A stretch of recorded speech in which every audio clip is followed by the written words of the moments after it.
मध्य प्रदेश की आर्थिक राजधानी इंदौर से हनीमून मनाने के लिए शिलांग गए कपल राजा और सोनम रघुवंशी से जुड़ा बड़ा अपडेट सामने आ रहा है, जहां एक्टिवा की आखिरी लोकेशन मिली है। सोनम ने अपनी सास से 12:37 पर बात की थी। इसके बाद 1:13 पर राजा ने अपनी मां से बात की थी। दरअसल एक्टिवा की जीपीएस लोकेशन के मुताबिक गाड़ी की स्पीड 2:0 हो गई। लोकेशन के अनुसार देखा जाए तो सोनम और राजा के साथ ये घटना 2 बजे हुई थी।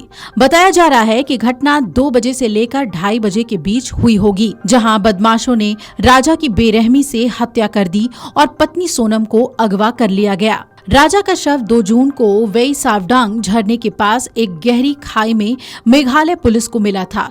उसके दाहिने हाथ पर टैटू पर राजा लिखा था। उसके जरिए ही राजा की पहचान हुई। पोस्टमार्टम रिपोर्ट में पुष्टि हुई कि राजा की हत्या धारदार हथियार से की गई। राजा का शव मिलने के बाद उसका अंतिम संस्कार इंदौर में किया गया। सोनम अभी भी लापता है और परिवार ने पीएम और गृह मंत्री से न्याय की गुहार लगाई है। सोनम रघुवंशी की तलाश को लेकर घर के बाहर उल्टी तस्वीर लगाई गई है। कई ज्योतिषियों से भी संपर्क किया गया है। परिवार अब भगवान के भरोसे है। आइए अब जान लीजिए कि लापता होने के बाद राजा सोनम केस में अब क्या हुआ। 23 मई को बंद हो गया था फोन। पूरे घटनाक्रम की शुरुआत 20 मई से हुई, जब राजा और सोनम इंदौर से गुवाहाटी के लिए रवाना हुए थे। 23 मई को उन्होंने मंदिर में दर्शन किए और फिर शिलांग पहुंचे। दोपहर में उन्होंने परिजनों से बात की, लेकिन इसके बाद उनका मोबाइल बंद हो गया। 24 और 25 मई को परिजन लगातार कॉल करते रहे, लेकिन कोई जवाब नहीं मिला। बाद में पता चला कि किराए पर ली गई गाड़ी लावारिस हालत में मिली है। 26 मई को परिजन शिलांग पहुंचे। 26 मई को राजा और सोनम के परिजन शिलांग पहुंचे और दोनों के लापता होने की जानकारी मीडिया में आई।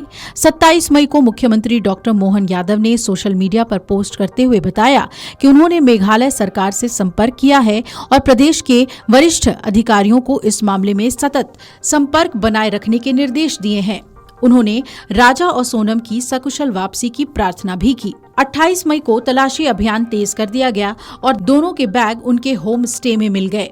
28 मई को ड्रोन और खोजी कुत्तों की मदद से तलाशी अभियान को और विस्तृत किया गया। सांसद शंकर लालवानी भी शिलांग पहुंचे और स्थानीय अधिकारियों से मिले। इसके बाद 1 जून को घने कोहरे में तलाशी चलाई गई।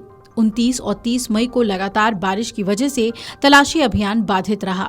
पुलिस इस पूरे मामले को अब तक एक हादसे के रूप में देखती रही। 30 और 31 मई को स्कूटी मिलने वाली जगह पर खोजबीन होती रही, लेकिन वहां से भी कोई सुराग नहीं मिला।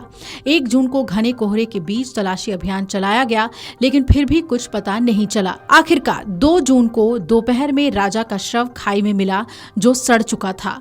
शव को खोजी कुत्तों ने ढूंढा है। हालांकि सोनम का अब भी कुछ पता नहीं है।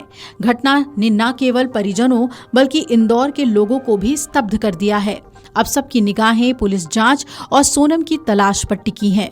परिजन चाहते हैं कि पूरे मामले की निष्पक्ष और गहराई से जांच की जाए, ताकि सच्चाई सामने आ सके। हैरत की बात है कि सोनम का अभी तक कोई पता नहीं चल सका है।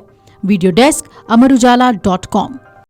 अगर आप ये वीडियो YouTube पर देख रहे हैं तो हमारे चैनल को सब्सक्राइब कर बेल आइकन दबाएं, और Facebook पर देख रहे हैं तो हमारे पेज को लाइक करें।